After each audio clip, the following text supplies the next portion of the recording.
Good evening. Welcome to Live Jai-Alai in the Magic City on the Jai-Alai Channel. I'm Stu Nyman. I'm here with Andrew Bleckman.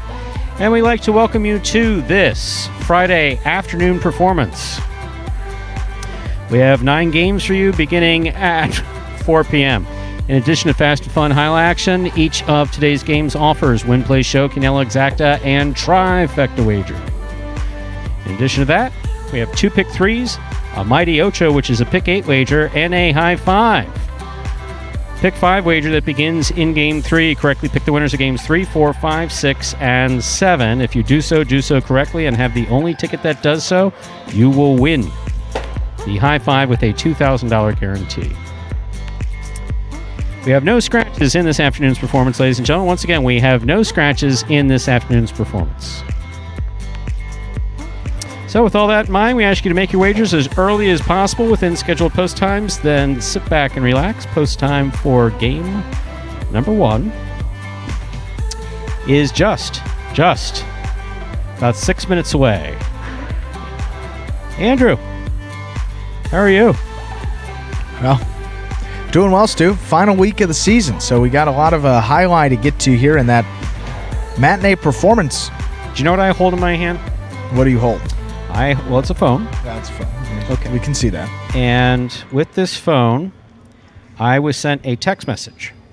I was sent a text message with a FedEx tracking number of a contract that we sent out for someone who will play on the roster next year. And I'm clicking on that tracking number, and apparently contract is on the way back. And do you know what? Wow. I'm not sharing with anyone who that contract is for. Secrets are no fun, Stu.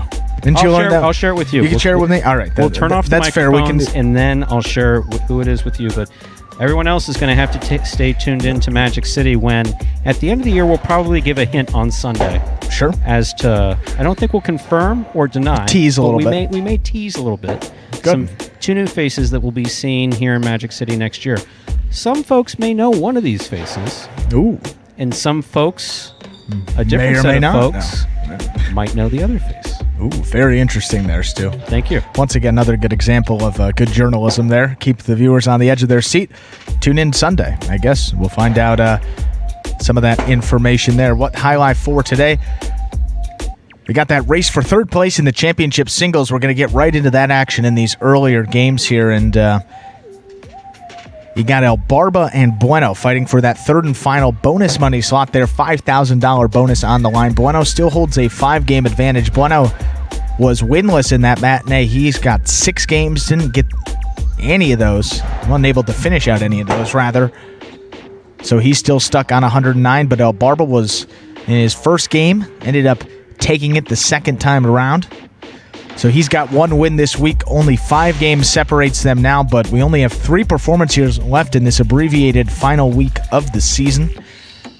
And for El Barba here, let's look at the numbers. He played 4 games, so you multiply that out times the next 3 performances. He's got about 12 games left. Bueno, 6 games in each performance. He's got about 15 to 18 games left. So a couple more games for Bueno. He's got some of those later games, a little more difficult to win those, but El Barba did just enough to stay in that race here at 104 wins for the year. So we'll see, as we said, they're very early on in games 1 through 4. That race for the singles will start to heat up. And then we're getting into the doubles action. Asier and Douglas, Diaz and Carballo were tied, those 2 duos.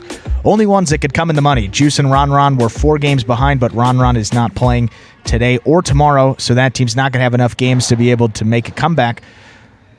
So $10,000 for Asier or Douglas or Diaz and Carballo, but that team of Asier and Douglas was able to get 1 in the win column there, so they have 15 now. They won the second game number 7 of that first matinee performance, giving them a slight advantage headed into this afternoon, but you got to venture to guess there that Diaz and Carballo a little fired up to get back into that win column and knot it back up at 15 games apiece, but we'll see that doubles action first coming up in game number 5. We are now just about 3 minutes away from the start of game number 1, and as we do before the first game of all of our performances, we got this video here that's going to explain the scoring format for the first 8 games of this 9-game performance, and that, of course, is Spectacular 7 scoring.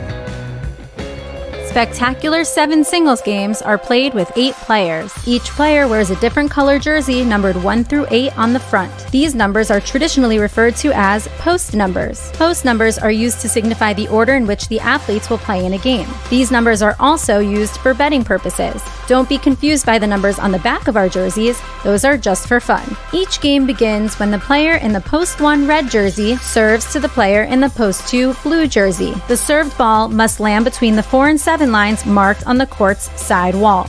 If the ball lands between those lines, the serve is good and play continues until one of those 2 players wins that matchup. The player who loses the matchup exits the court and waits for his next turn at the end of the rotation. It's important to note that every game has 2 rounds. The first 7 matchups in a game make up round 1. Each matchup in round 1 is worth 1 point. Round 2 refers to all matchups that take place after the 7th and final matchup of round 1. The number of matchups in round 2 varies from game to game. And in round 2, each matchup is worth 2 points.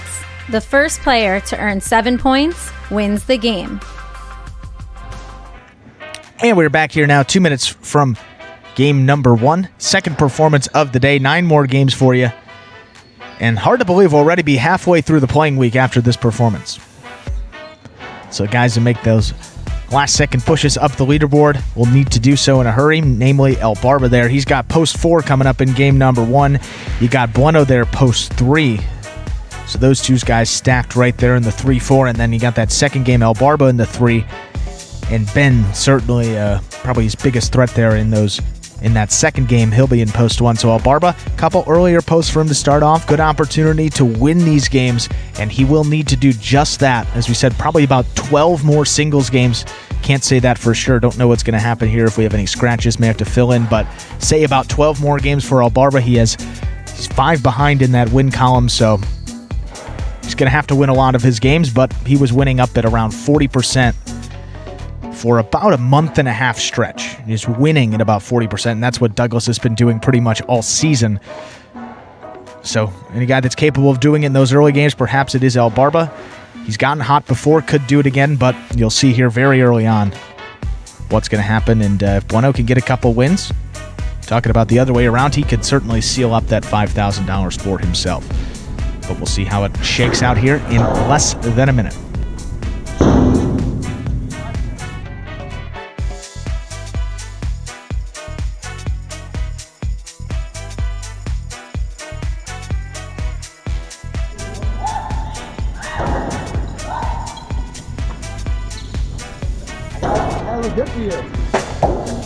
And we see that clock here game time at 0 minutes. We're ready to get into game number 1. Second matinee performance, afternoon on this Friday. Final week of the playing season, week number 30. Oh, look at that spin. Time to begin our first game. It's a spectacular 7 singles match. Play to 7 points. Points double after the first round of play. Serving in the red shirt of post 1 is Juice. Receiving in the blue of post 2, Tennessee.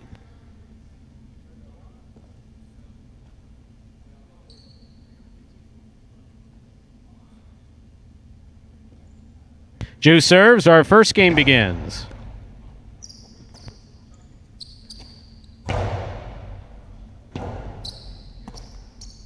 It's a nice rebote by Juice. Plays it to the inside. Here's Tennessee.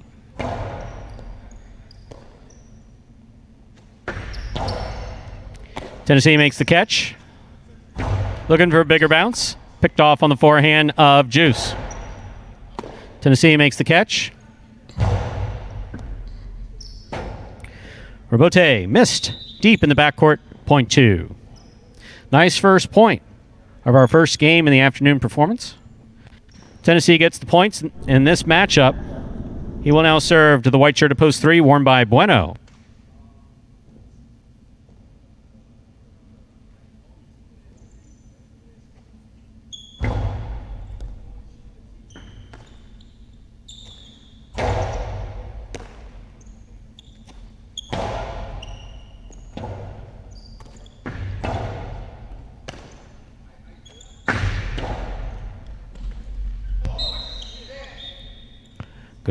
Good throw by Tennessee. No, you threw it well. That's all that counts. Point 2.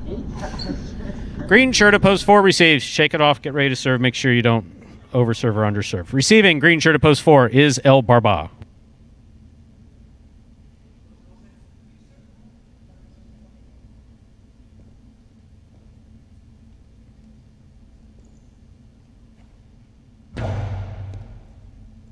Good serve by Tennessee. Backhand by El Barba. Rebote forehand by Tennessee. El Barba from the 11 line. Tennessee on the backhand. Nice and straight.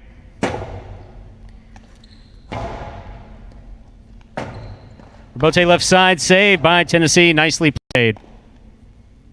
2-all.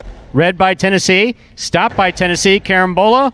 Thrown, but thrown out of play.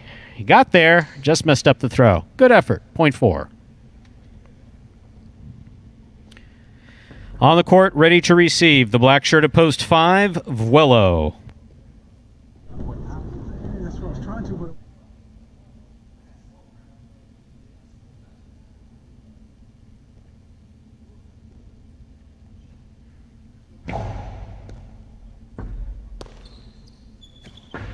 Backhand by Vuelo. Rebote to the outside by El Barba. Vuelo comes cross court, makes the catch. Hard throw. Scoop by El Barba. And the crowd goes wild. Rebote left side. Hits the overhead screen. Point 4. Yellow shirt at post 6. Fred receives.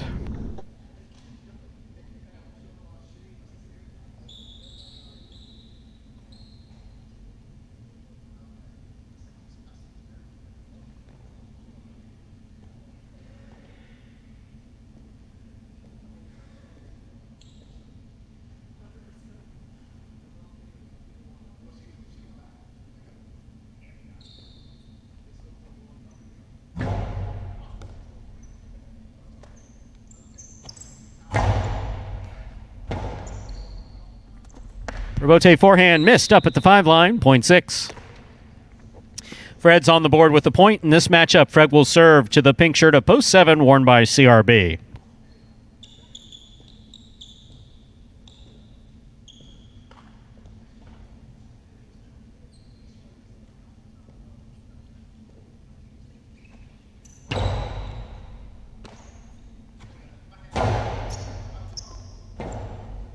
Rebote forehand, saved by Fred. Catch by CRB. Nice backhand.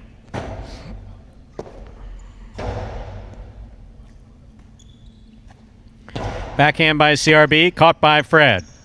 Backhand by Fred. Rebote forehand, outside placement of the forehand Rebote will score for CRB. That is well thrown, point 7.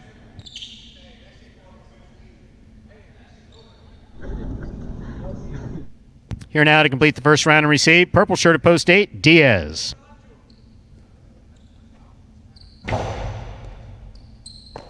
Difficult catch by Diaz off a good serve by CRB.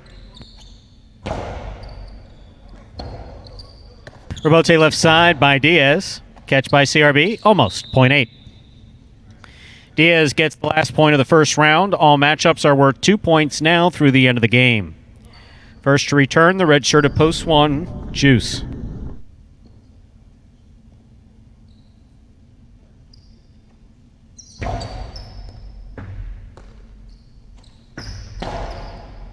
Catch by Diaz at the 8 line. Throw midcourt. Juice is there. Cortada scores for Juice, point 1. One on the board with 2 points, serving to post 3. Bueno.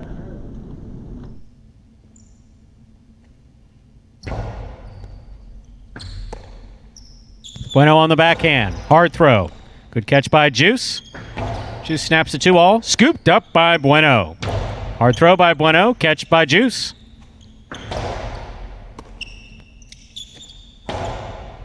Catch by Juice. Excellent catch by Juice. Strong backhand follows. Rebote, it's a 2-all, and it's off the court. Point 1. One on the board with 4 points. Here's post 2, Tennessee.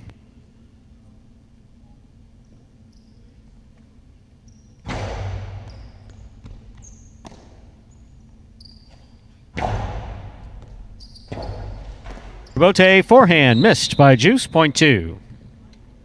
That puts Tennessee up on the board with 4 points. He now serves to the black shirt of post 5. Returning, we have Vuelo.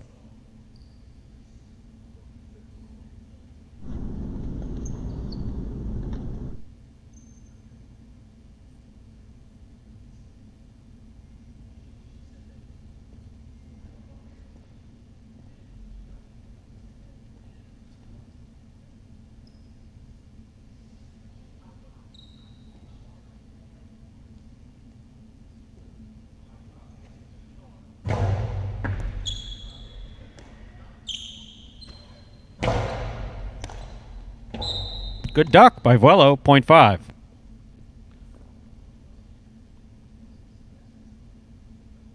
Vuelo has 2 points. Here's post 4, El Barba.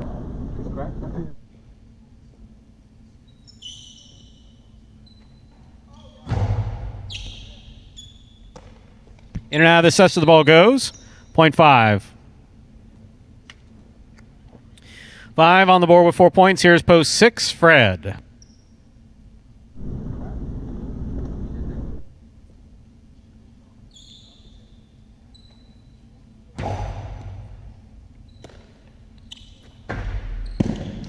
To all to the pad, point 5. Vuelo has possible game point. On the court trying to stop him. Pink shirt of post 7, CRB.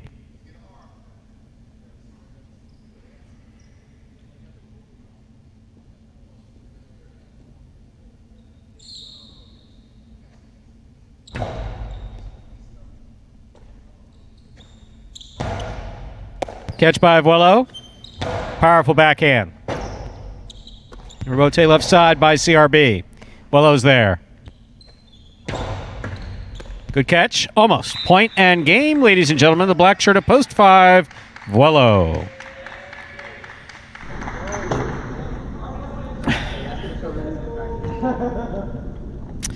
Five wins it. 1 serves 2. This is a playoff for second and third place. And Andrew Luck from the audience telling him that hard work pays off. That Andrew Luck, he's a funny guy. He's a comedian. He is. Great sense of humor.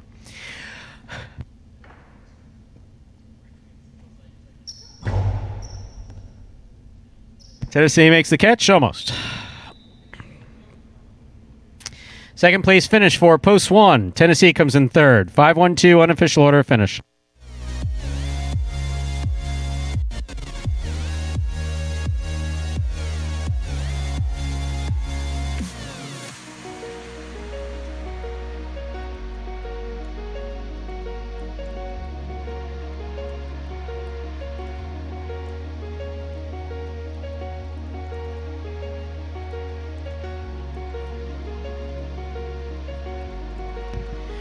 Coming in first, post 5, Vuelo.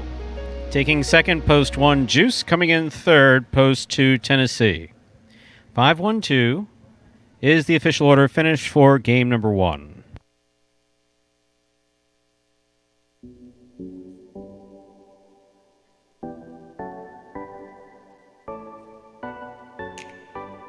And there are your prices from our first game. $2 Quinello, 1-5. That's first and second in any order. $27.60. The trifecta, 5-1-2, $671.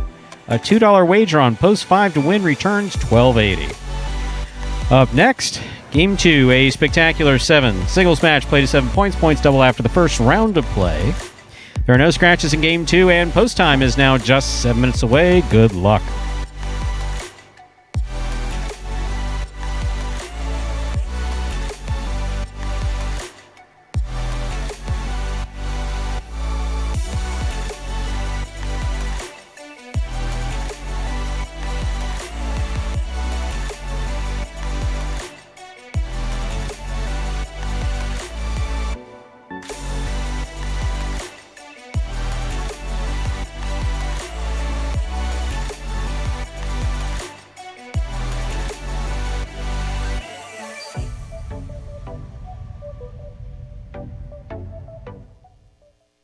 I would say my biggest motivation, definitely not to be the worst. I definitely don't want to be the worst out there. So every time I get out there, I try to be better than that person I'm playing with or against. When I go out there, I don't really care what they're doing. I just want to be better than them. Yeah, that would be my major motivation right there.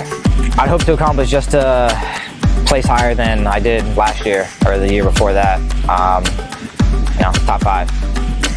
In this new 2020 season, I plan on just executing my shots a lot better to score the point and finish it as quickly as possible, and just continue practicing as much as I can. Just practice, practice, practice. And we're back here 6 minutes from game number 2. That was Vuelo for his win in first game. So no blood there if you're looking for third place between Bueno and Albarba. Vuelo there talking about, he always wants to be the top guy. That motivates him to keep pushing each and every game. And So let me tell you something about this top guy. And Stu's got a follow-up. Yes, So Stu. this top guy, right? Yeah. This top guy sometimes needs reminders. Put it this way, this top guy is not particularly good at telling time. And it's real simple. At 20 minutes till the first game, the first 4 players of the first game go out and practice. 10 minutes after that, Sure.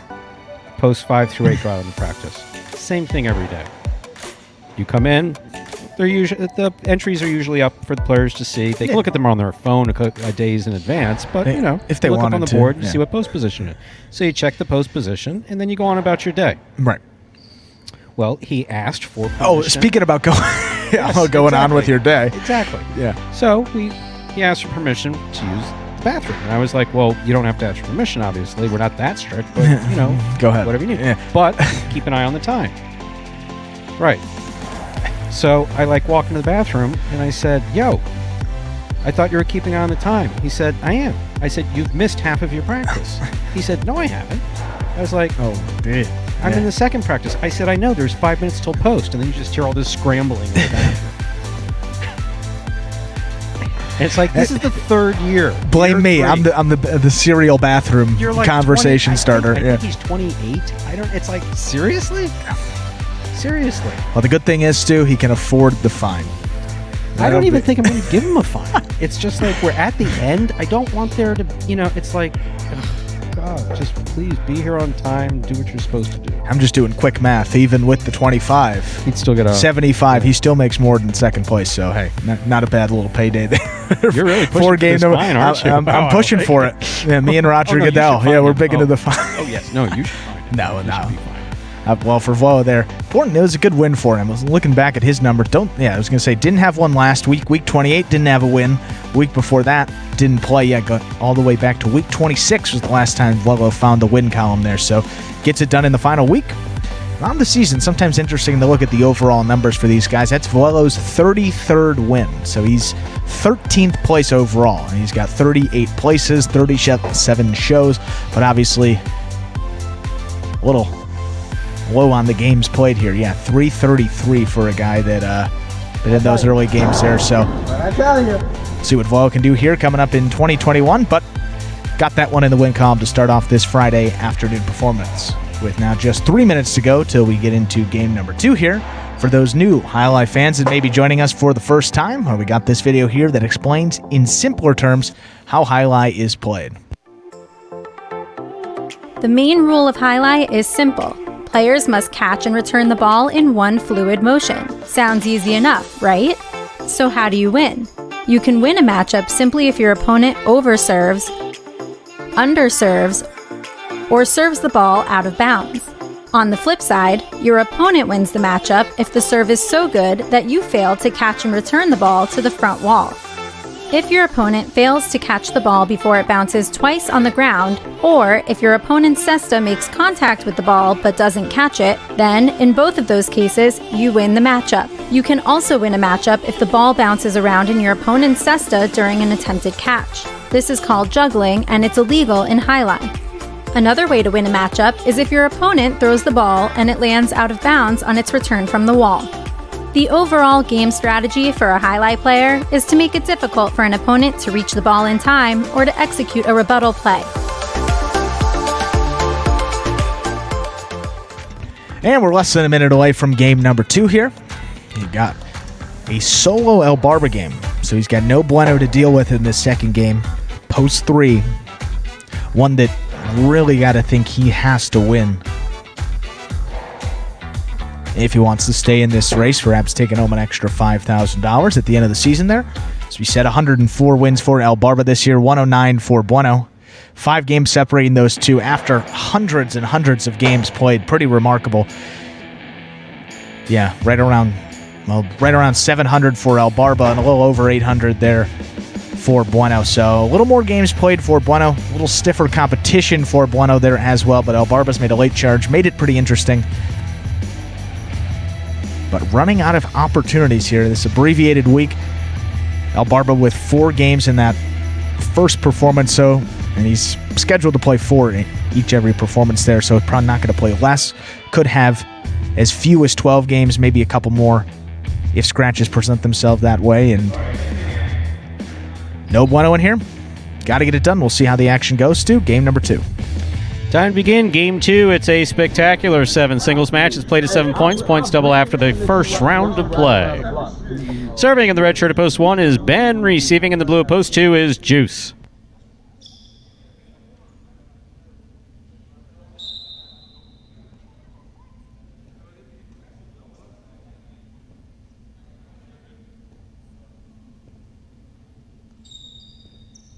Ben serves. Game 2 has begun. Ben on the forehand play from the 11 line. Big bounce to the inside. Caught by Juice back at the 13 line. Catch by Ben. That's a nice rebote save by Juice. He gets a good bounce. Catch by Ben at the 8 line. In and out of the cesta the ball goes. Point 1. Ben first up on the board in our second game. That brings to the court the white shirt at post 3, worn by El Barba.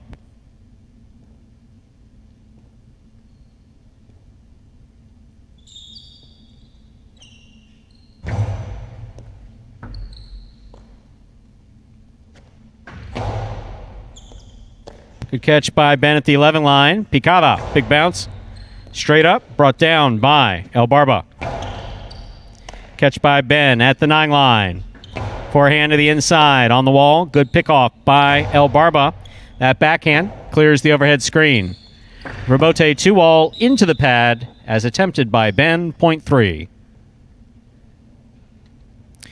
Green shirt at post 4 takes to the court. Here's number 30, Diaz.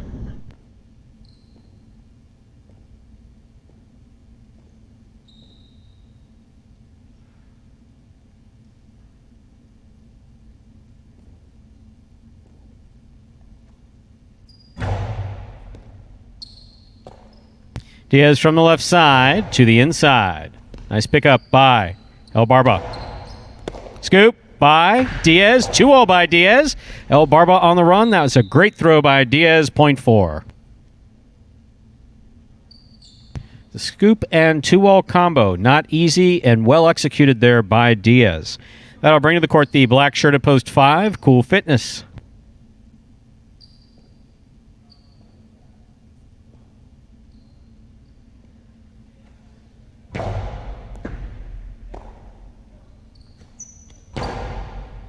Catch by Diaz. Back to the inside he goes. Fine catch by Cool Fitness. Good control by Cool Fitness. Rebote left side by Diaz. Caught enough for the sidewall to score. Point 4. Diaz has 2 points in this second game. Now receiving the yellow shirt at post 6, Fred.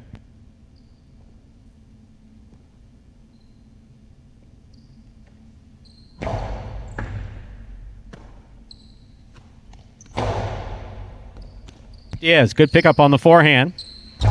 Right side, back to the inside, crossing the sidewall at the 9 line.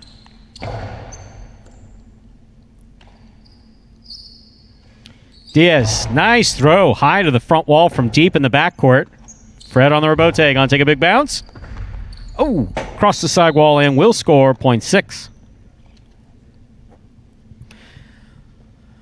Now receiving the pink shirt of post 7, Wello.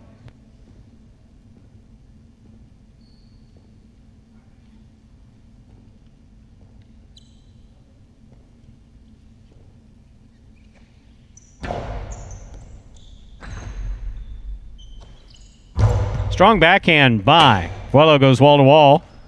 Rebote 2-all. Vuelo missed it, point 6.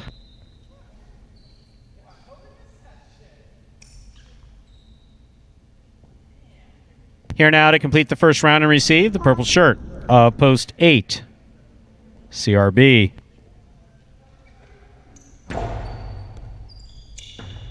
Excellent serve by Fred, will cross the sidewall and score, point 6. 6 on the board with 3 points. That completes the first round of play. All matchups are worth 2 points now through the end of the game. Here's post 2, the blue shirt, Juice.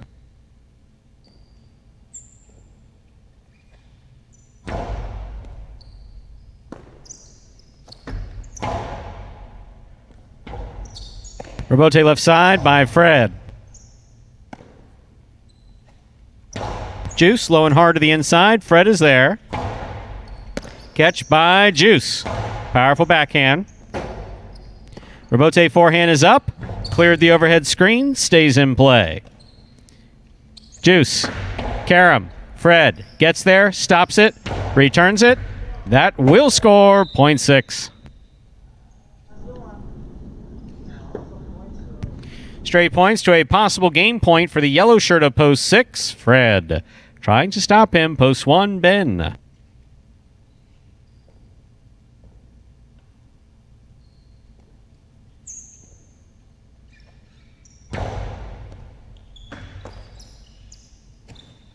Powerful backhand by Ben. Rebote forehand is up, as played by Fred. Catch by Ben at the 11 line. There's the throw. Scoop missed. Ball rule tip first time round. Point 1. Play continues. Ben has 3 points. He serves to the 3 post. Returning in the white shirt is El Barba.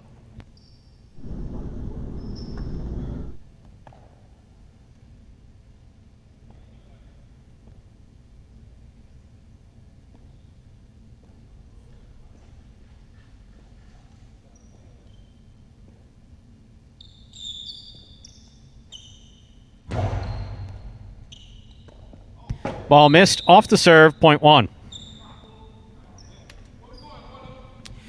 Possible game point for the red shirt of post 1, Ben. On the court trying to stop him. In the black shirt of post 5, we have number 24, Cool Fitness.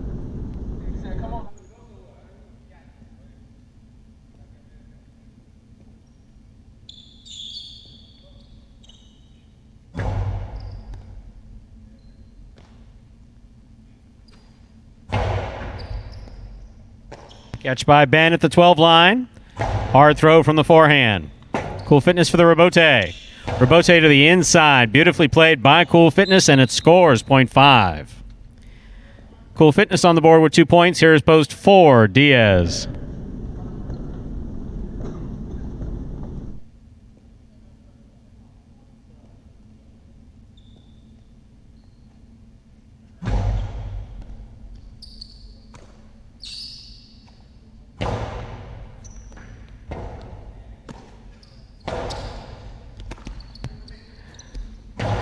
Costado to the outside, picked off by Cool Fitness. Scoop by Diaz. That is beautifully caught. Strong backhand follows. Rebote missed, point 4. Diaz has 4 points. He serves to post 7. Returning is Vuelo. Okay, y'all.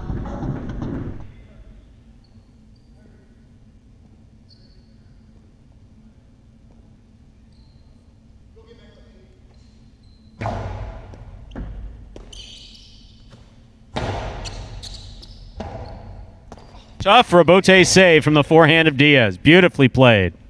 Here's Vuelo. Scoop attempt missed. Point 7.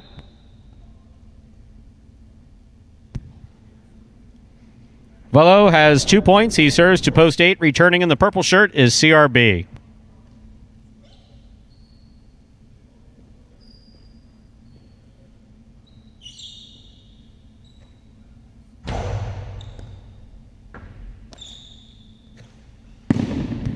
Backhand, missed the wall, point 7.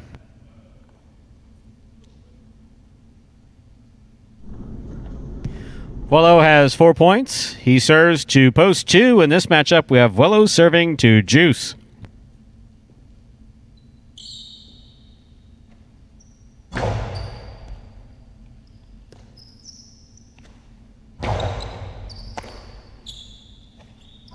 Low and hard from the forehand of Willow. Got to get that coming first time around. That's going to be a really tough for Bote. Good try there for Juice. Point goes to the 7. That gives Willow a possible game point, and the game is locked. Willow has 6. Fred has 5. Willow serves to Fred for the game.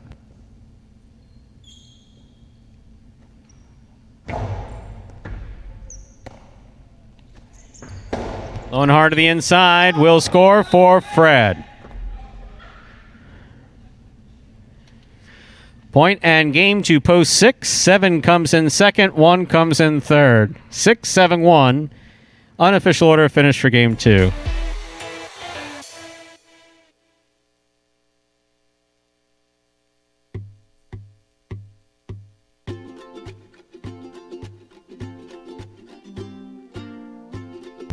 Results from game 2 are official. Coming in first, post 6, Fred.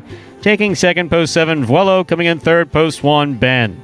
6, 7, 1 is the official order of finish for game number 2. And we'll have your prices up in just a moment. Let me take a stab at the prices here. Public all over it.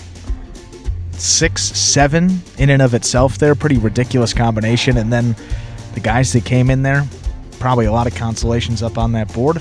Or some good payouts. Yeah, one of I see the Quinella. Consolation makes sense. Yeah, but the Quinella there up over $100. Yep, that makes sense there for that one.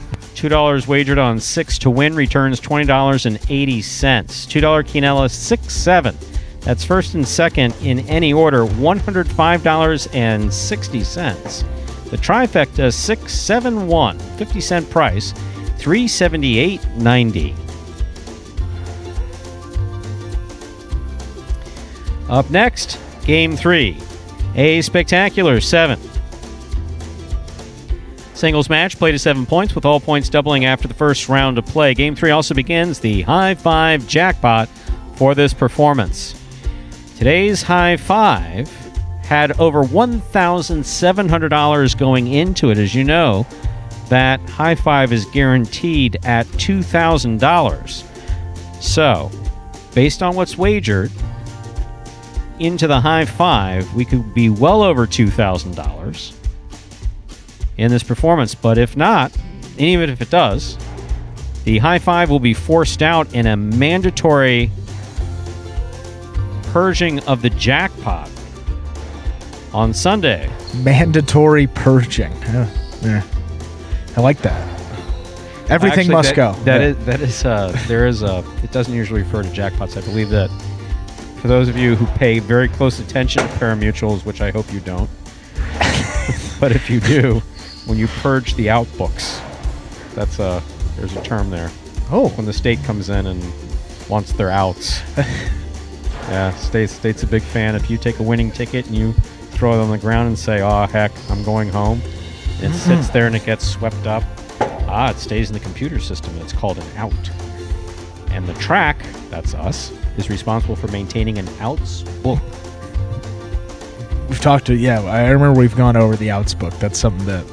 Also, some of my favorite people used to be at Fronton's with brooms, sweep up the tickets, and in the old days, they used to go to the, sweep up thrown away tickets and look at the books. Yeah. Then when we installed self-automated terminals, you just stand there with a pile of tickets and feed them in. Yeah. And invariably they get jammed, and that just upsets the token. I was going to say, in modern day, they just have the Florida Lottery. They have the little scanners. You just put it up there. You have like a million. You're like, did I not get this right? Did I scratch off the wrong letter? Right. Put it there. Try doing that at a track. No. See how quickly you become unpopular with someone. Either your fellow pari-mutuel enthusiasts or the tote people. That's... Not a mutual clerk's not a big fan of that either. Yeah. But. Hi, can you please check this 1,000 tickets I swept up from the floor before you people got to it? Sure, not a problem. Well, Game 3 is up next. Spectacular 7 scoring. Game 3 in the High 5, now just 6 minutes away. Good luck.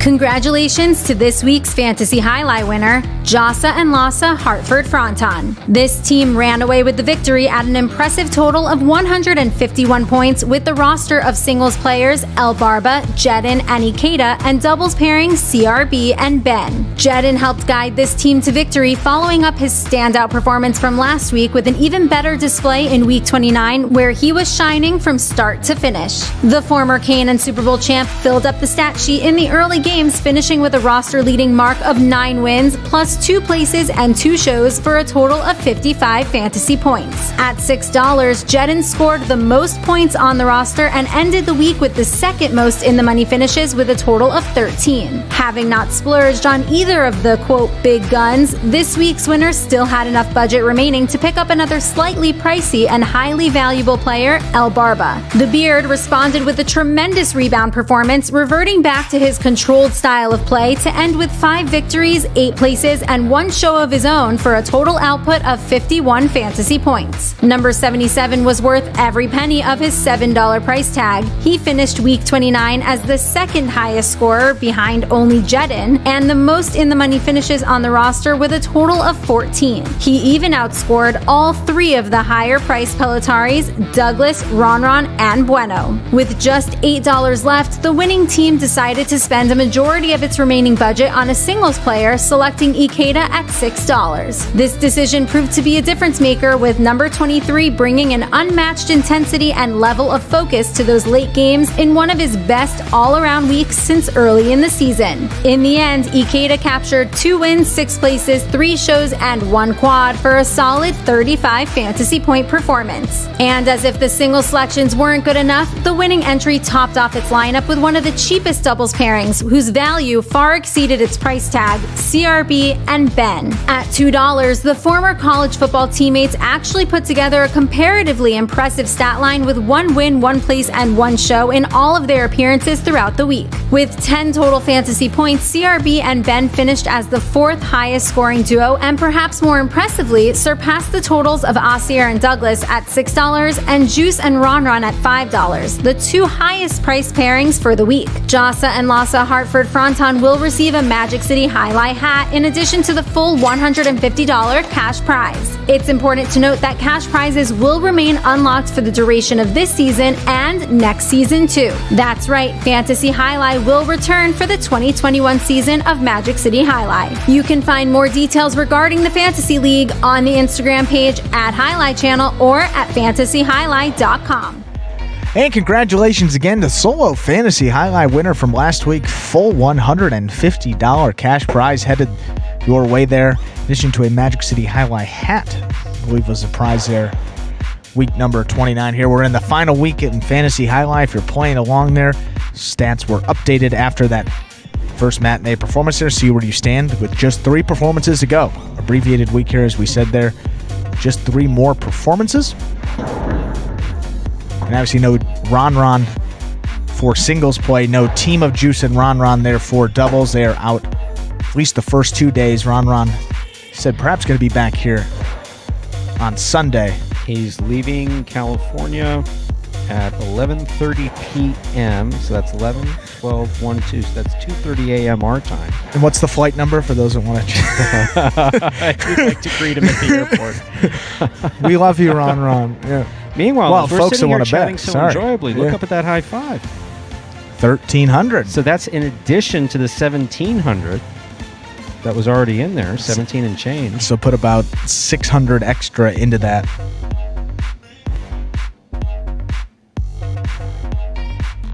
Half. At least half.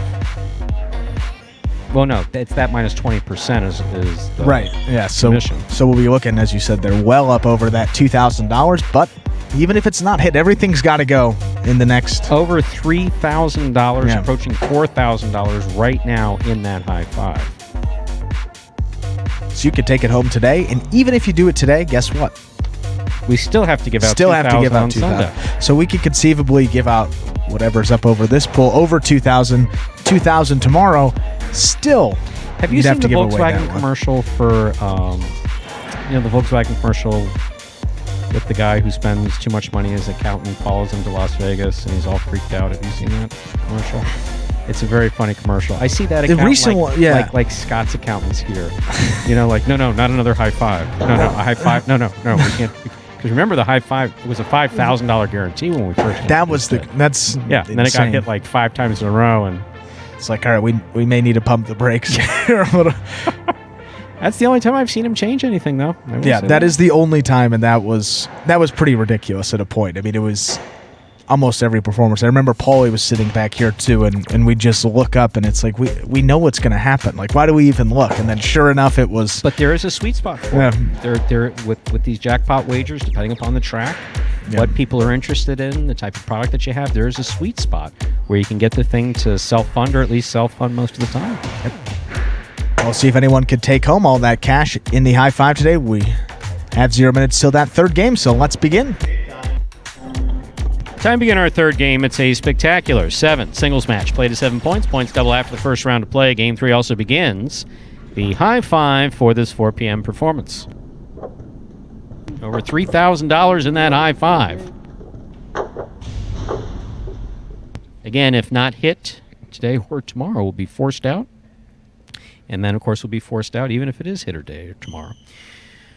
Cool Fitness serves in the red shirt at post 1 in game 3. Juice receives in the blue post 2.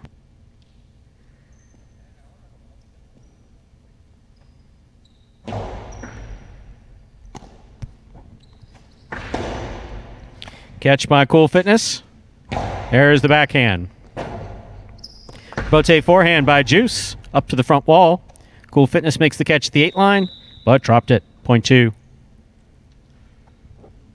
Juice first up on the board in our third game. That brings to the court the white shirt at post 3. Here's Bueno.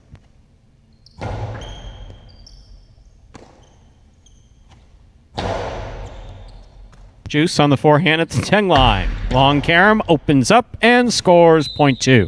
Well thrown by Juice.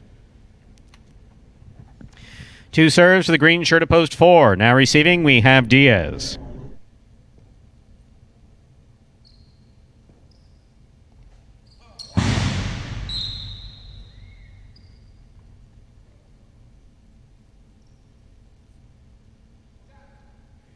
Point 4.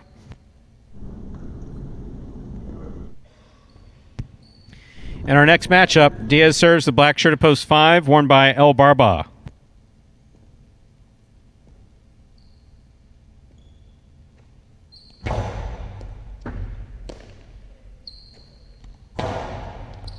Catch by Diaz at the 9 line.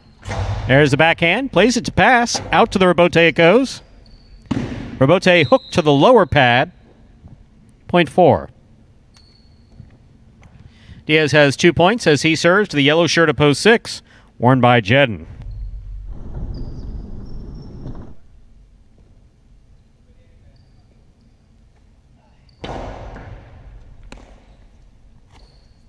Big backhand by Jedden.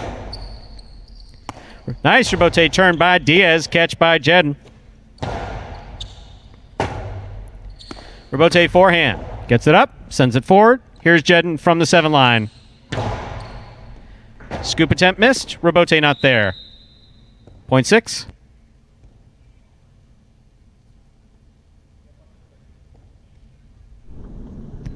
Here's post 7, Tennessee.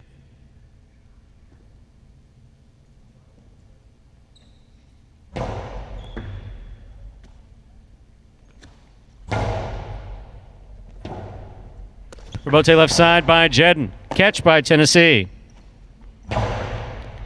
Jedden on the forehand at the 7 line. Low and hard to the inside. Scores. Point 6. Purple shirt at post 8. Here now to complete the first round and receive is Ancier.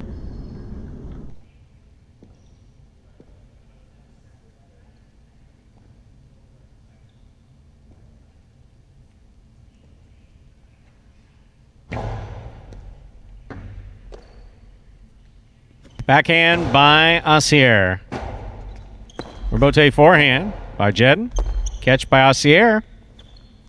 Nice forehand play to pass. Rebote left side to the inside. Scoop by Acier. Hard throw. Rebote forehand. Swing and a miss. At the 8 line by Jedden. Point 8. Asier gets the last point of the first round. From this point forward, all matchups are double. First to return in the second round, post 1, Cool Fitness.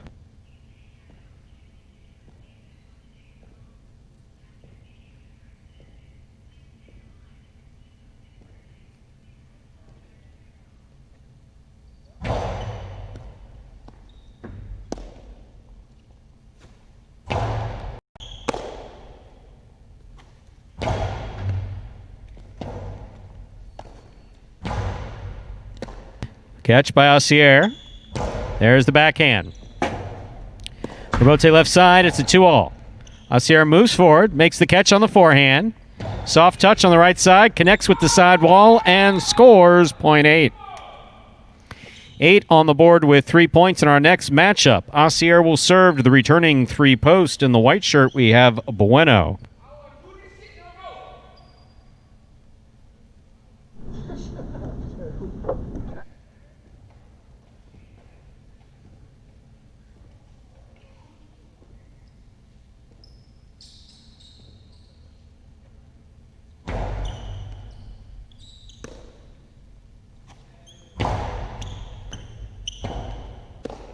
Robote by Asier, nicely played. Here's Bueno. Asier on the forehand, beautiful catch. Nice throw. Scores, point 8. Straight points to a possible game point here for the purple shirt of post 8. Asier trying to stop him, the blue of post 2, Juice.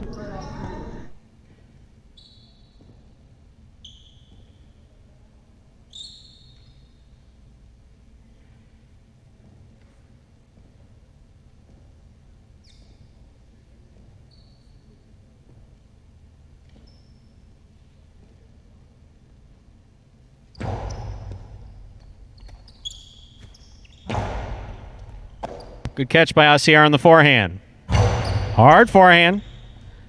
That is point and a perfect game, ladies and gentlemen, to the purple shirt of post 8, Asier.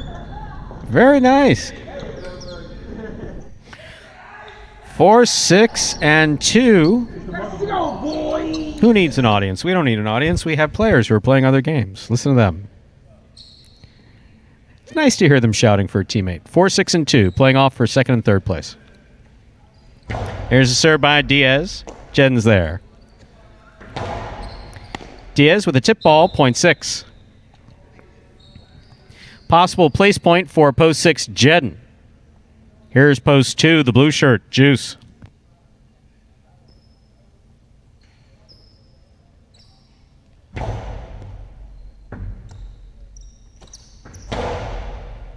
Scoop by Jedden. Hard throw. Juice made a good effort. Knew where the front wall was. Tried to get it there. Point goes to the 6. Jedden comes in second. 4 serves to 2. Playoff for third place.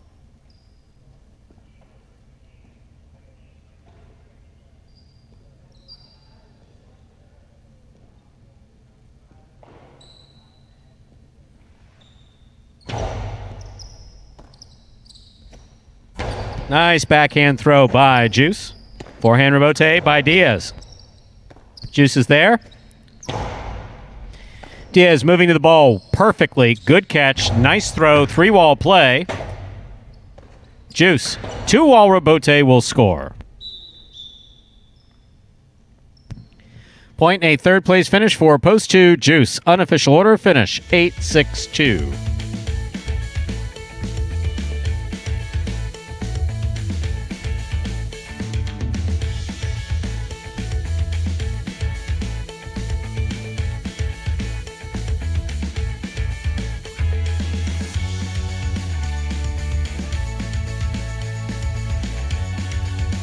Results from Game 3 are official. Coming in first, post 8, Asier. He had a perfect game. Taking second, post 6, Jedden.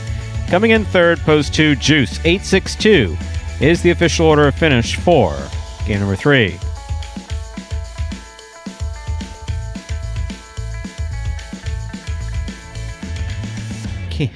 Consolations in the exacta payoffs. The $2 Quinella 6-8. That's first and second in any order.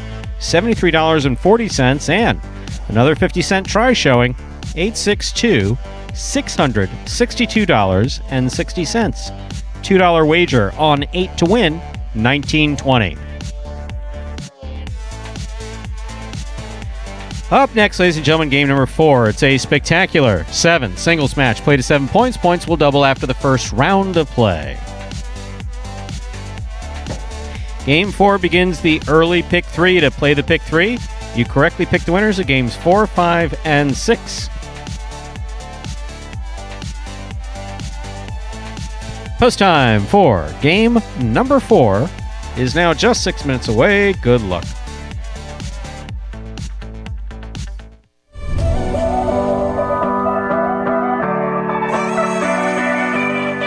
Red runs up, saves it, reverse. That's an excellent 2-wall rebote thrown by Cool Fitness.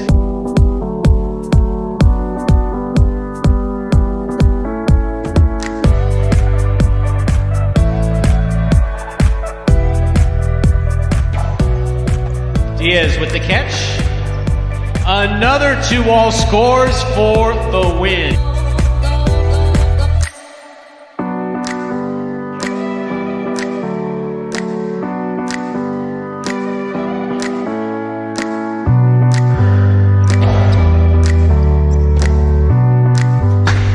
Beautiful 2-wall thrown by Douglas to what score. A finisher.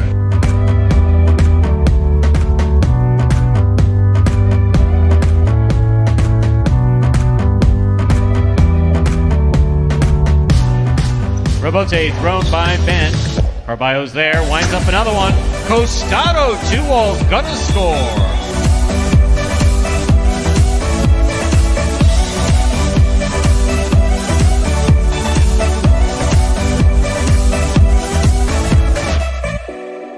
Here's Ben. Scoop by Douglas. Costado by Douglas. 2-wall will score for the win.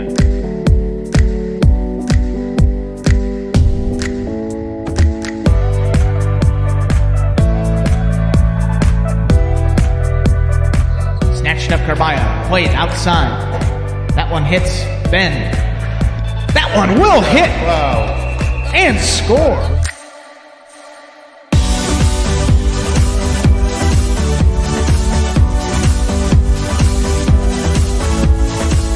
Karam by Jet, stopped by Bragley. Bragley for the 3-wall play. Rebote's going to the outside. Jet's there.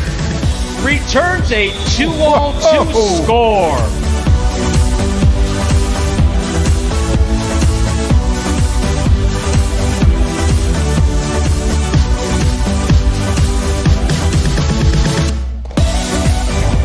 Rebote out, nice save. Anderluck out of the air, fires this one high off the back wall again. Another Rebote save going to the ground with one hand. That one will score.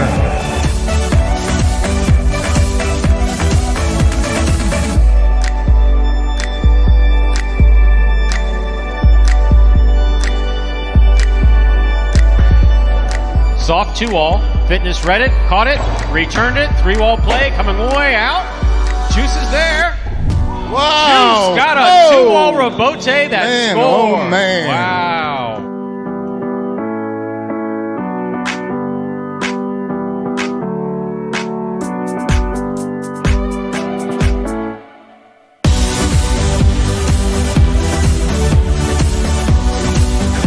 Karam, stopped by Diaz.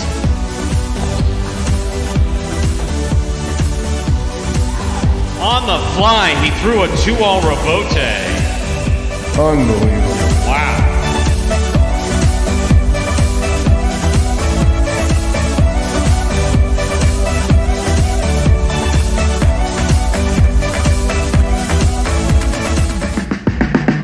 Remind me of Hustle City, man. Everybody got more than one gig. I sell ice cream, I sell a CD. I have a security company, a beauty salon. I've been doing music for a very long time. I'm not your neighborhood Uber driver. I do luxury. And then I have another job. I play highlights.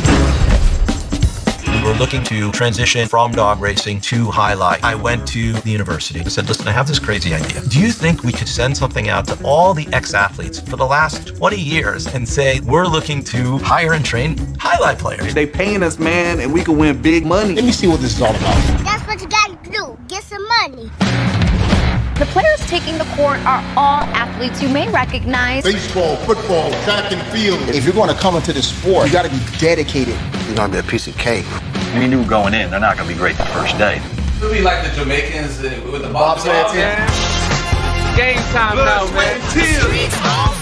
This is going to be the first time that my kids will be able to sit in the audience and root for their father. Who wants it more? This is a sacrifice I think is going to pay off in the end. This is a dream for me. I got to win. Can't get drama better than this. Highlight became the new hustle. Let's get ready to play.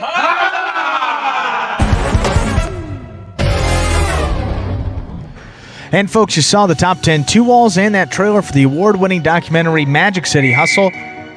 Of course, if you like to watch Magic City Hustle, you go to MagicCityCasino.com under the Highlight tab or MagicCityHustle.com. You can purchase it there for $5. But all that brings us right up to the start of game number 4 here.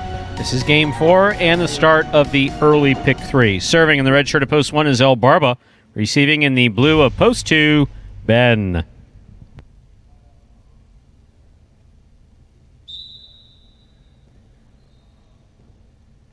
El Barba serves. Game 4 begins.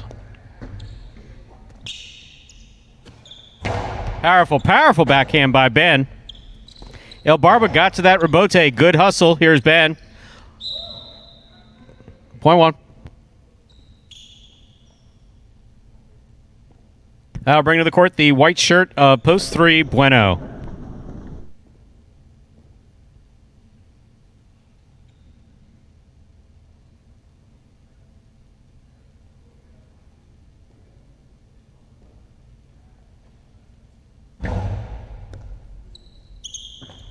Good catch by Bueno. Nice backhand follows. Rebote forehand by El Barba, high to the front wall. Good catch by Bueno at the 9 line. Rebote forehand by El Barba. Strong backhand.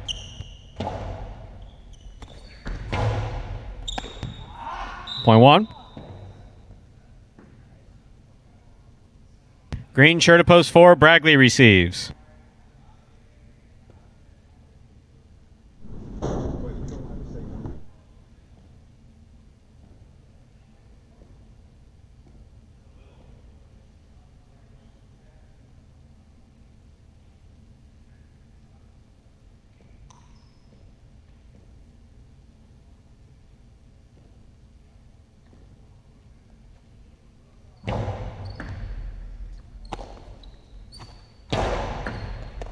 Scoop attempt tipped.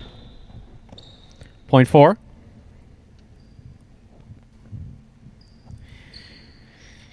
In our next matchup, Bragley serves the black shirt of post 5, worn by Tennessee.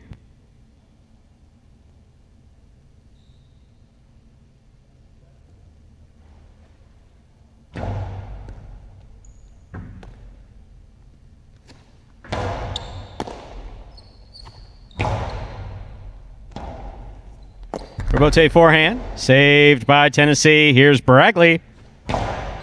Hard throw by Bragley. Excellent rebote save by Tennessee. Beautifully played. Good effort by Bragley. Good catch by Tennessee. Back to the inside he goes. Tennessee with a big reach. Juggling on that catch. Point 4. 4 on the board with 2 points. Here's post 6, Kubala.